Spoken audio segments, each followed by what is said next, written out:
2시간 전에 마감한 트레이더가 생생하게 전하는 글로벌 마켓 리뷰 델타원입니다.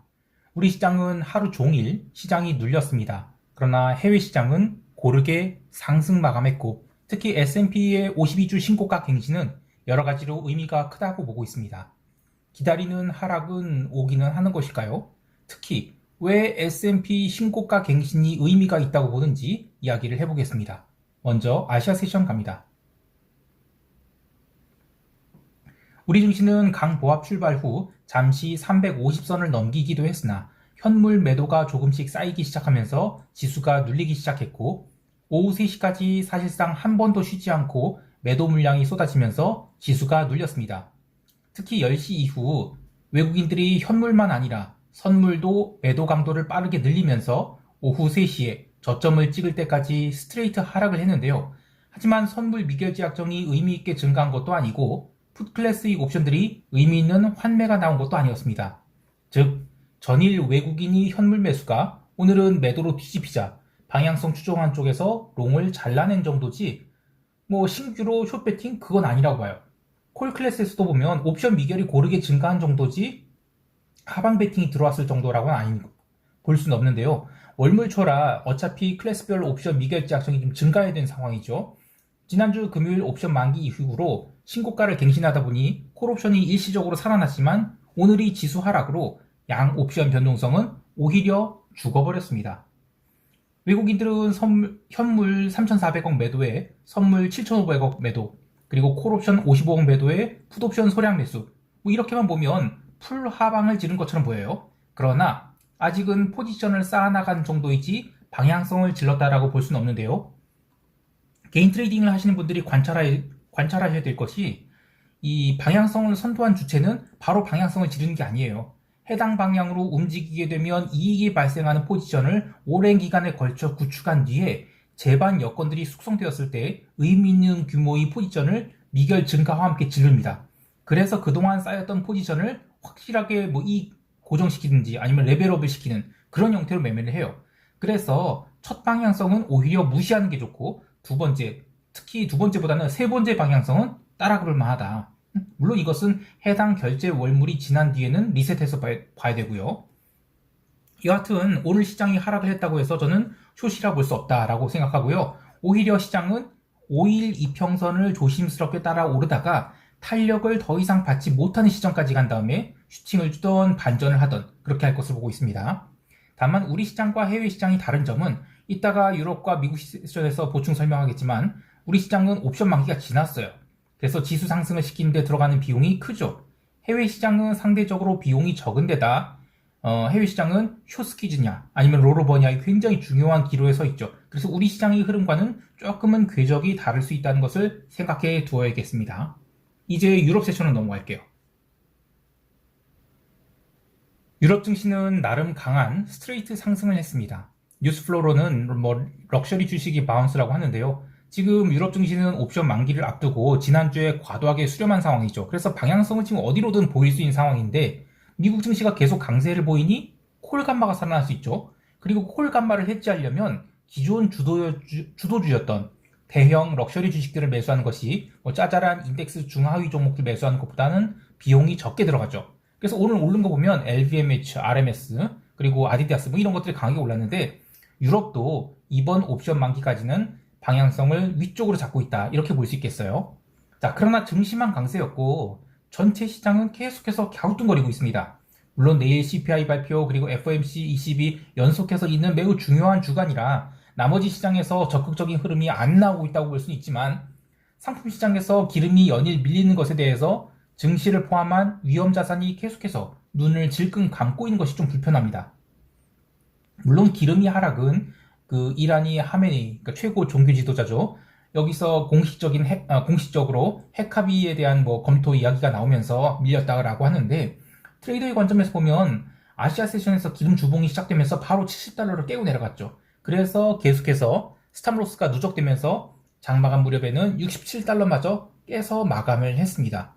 그리고 골드만삭스가 브렌트 기름 타겟 프라이스를 이 95달러에서 86달러까지 낮췄죠. 그럼에도 불구하고 숏으로 돌리진 않았어요. 유가의 약세에 대해서 러시아의 산유량이 서방이 제재에도 불구하고 회복되어 버린 것, 그리고 이란이 공급 증가 우려, 뭐 이런 것들을 들고 있는데, 오늘 이 자리는 지난 5월 초에 기록한 언더슈팅이 위치에 세 번째로 도달한 거예요. 너무너무 중요한 자리입니다. 다만 기름 옵션 만기가 지금 이틀밖에 안 남았어요. 그래서 여기서부터의 흐름은 사실상 투기적 영역이죠. 굳이 방향성을 이야기한다면 그래도 위보다는 또 아래가 열려있다라고 보는데요. 특히 2달러 정도만 더 하락한다면 투매가 나올 수도 있어요. 그래서 일단 만기까지는 기름 시장에 대해서는 롱보다는 그래도 숏 대응이 더 유리하다, 이렇게 보고 있습니다. 그런데 여기서 질문 하나 해볼 수 있어요. 유가의 하락 이유가 수요 부진 때문인지 공급 과잉 때문인지 말이죠. 시장은 아직까지는 이 수요 부진에 대해서는 민감하게 반응하지 않고 있어요. 사실 뭐 수요 부진이라고 하면 아시아, 특히 뭐 중국의 수요 부진을 의미하는 것이겠죠. 그래서 저는 증시가 됐던 상품 시장이 됐던 둘 중 하나는 정신을 못 차리고 있다라고 보는데, 그래서 지금의 시장은 수급 요인으로 움직이고 있는 것이지 펀더멘털이 움직임은 아니다라고 보고 있어요. 그래서 뭐 골드만삭스도 어쩔 수 없이 목표 가격을 낮췄지만 자기들도 이해가 안 간다, 이해가 안 가는 흐름이 계속되고 있다, 뭐 이렇게 얘기를 하는데, 수급 시장이 그런 것입니다.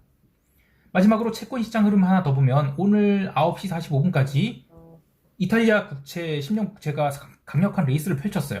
그러면서 독일 이탈리아 국채 스프레드가 52주 신저가를 기록했죠. 볼게요. 어떤 거냐면 네, 입니다. 그 1월에 저가도 깨버렸어요. 이제 166.93bp까지 내려갔는데, 여기도 힌트가 있는 거예요. 유로존 국채는 개장 초부터 매수세가 처음엔 들어왔거든요. 근데 영국 국채 같은 경우에는 상승커녕 민기적되다가 본장 마감 때까지 사실상 종가 저가로 처박혔죠. 뭐 뉴스플로로는 영란은행이 캐서린 만 위원이 인플레이션에 대한 지속적인 압력에 대해서 우려를 표해서 채권이 박살났다, 뭐 이렇게 얘기하는데, 사실은 발언이 있기 한참 전부터 독일, 이탈리아 채권 스프레드가 좁혀지면서 영국 국채도 세게 밀리고 독일 국채도 밀렸어요. 그러니까 이거는 경제 지표 때문에 밀린 게 아니라, 또는 뭐 중앙은행 정책위원회 발언 때문에 움직인 게 아니라 크라우디드 트레이딩이 언와이드, 그러니까 독일, 이탈리아 채권 스프레드 확대에 베팅했던 그룹이 손절매, 그리고 그 디벨롭드 마켓 채권에 대한 레버리지 롱, 이런 것들이 이젠 반기 마감을 앞두고 손절매를 진행하고 있다, 이렇게 보고 있어요. 왜냐면 채권 시장의 흐름은 FX 시장과는 완전히 따로 놀고 있기 때문이죠. 참 어려운 시장이 진행되고 있지만 더 어려운 시장은 미국 시장입니다. 아주 중요한 이야기라 꼼꼼하게 들어보시기 바랄게요. 자, 바로 미국 세션 넘어갈게요.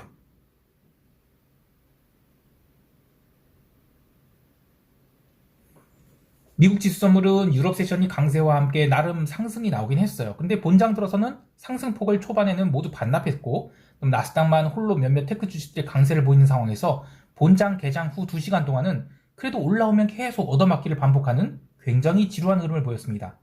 그러나 유럽 증시는 전혀 빠질 생각 안 했죠. 그렇게 유럽 증시 마감하고 나서, 그러니까 0시 30분 이후에 옵션 시장에서는 근래에 들어서 보기 힘든 특이한 현상이 발견됩니다. 바로 변동성 커브가 완전히 역전되는 것인데요. 보여드릴게요. 네, 요건데요. 이게 원데이 변동성이고, 뭐 그냥 개장 초부터 계속해서 그 변동성 증가가 나왔어요. 그래서 16.75로 마감했고, 그리고 9데이는 15.35, 그리고 일반 빅스는 15.01. 그러니까 초단기 변동성이 제일 오르고, 그 다음에 중기, 장기 변동성, 장기 변동성은 오르지도 못한 거예요. 자, 이걸 어떻게 해석해야 될 수 있냐 이건데, 멤버십 게시판에서 얘기했듯이 현재 지금 6월물 S&P 선물 쇼 포지션이 60만 개가량 돼요. 이걸 9월물로 롤오버를 할지 아니면 6월물에 상당량을 결제시켜서 손절매를 할지 시장 참여자들이 고민을 하고 있다라고 보는데요.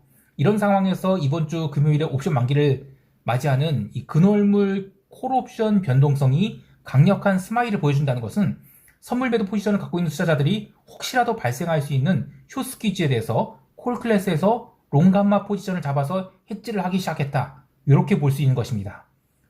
굉장히 어렵게 느껴지죠? 근데 이거 사실은 어려운 이야기는 아닌데 흔하게 접할 수 있는 이야기가 아니라서 어렵게 느껴지는 거예요. 그래서 다시 설명드릴게요. 투자자들은 지금 네이키드로 선물 매도를 많이 갖고 있어요. S&P 선물 매도를. 자, 근데 이거를 9월물로 대량으로 2월 시킨다. 그러면 계속해서 이만큼 매도가 쌓여있네, 이 눈을 손절을 시켜줘야 된다, 이런 식으로 쇼스 기주에 9월까지도 계속 노출될 수 있는 거예요. 그렇다고 이번 6월물 만기 때 단순히 만기 결제를 받아버린다. 그러면 9월물에 동일한 규모의 쇼 포지션을 다시 잡으려고 한다? 그러면 선물 매도를 하는 시장 충격 비용이 발생하죠.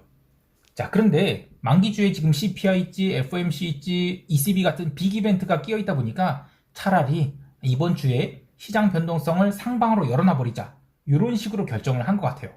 그래서 오늘 개장 후 2시간 동안 시장을 어거지로 눌러놨죠.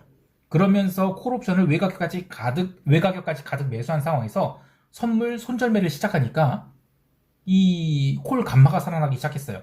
어차피 이번 월물 만기까지 혹은 또 만기 지나고 한 일주일 정도까지만 오버슈팅을 줄 것이라고 보고 있기 때문에 영혼을 당한 콜옵션 매수를 한 다음에 선물 매도 포지션이 손절매를 시작했다. 이렇게 보고 있어요.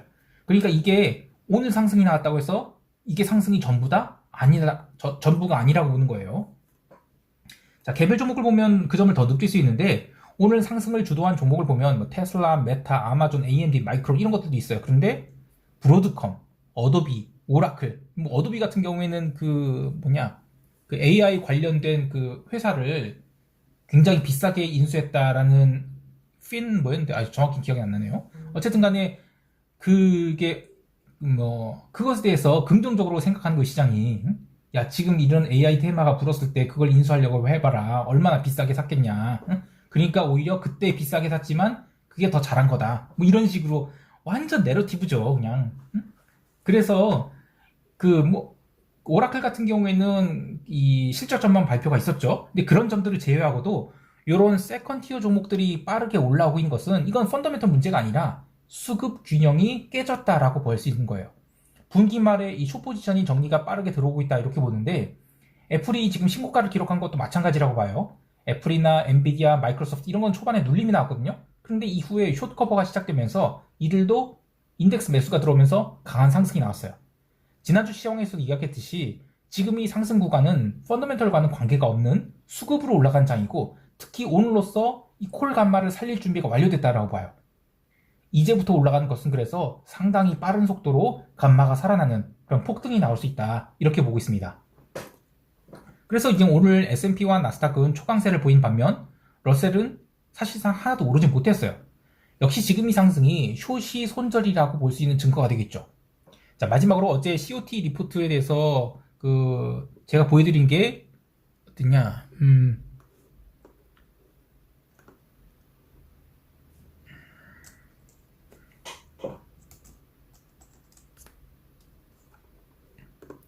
이게 아니라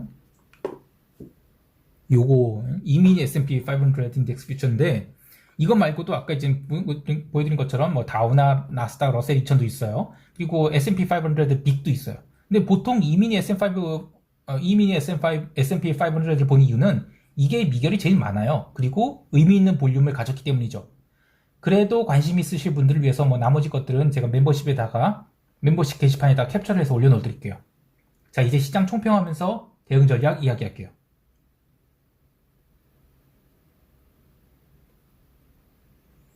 우리 시장은 미국 증시가 올랐다고 뭐 따라 오르거나 하는 것은 한계가 있다고 봐요.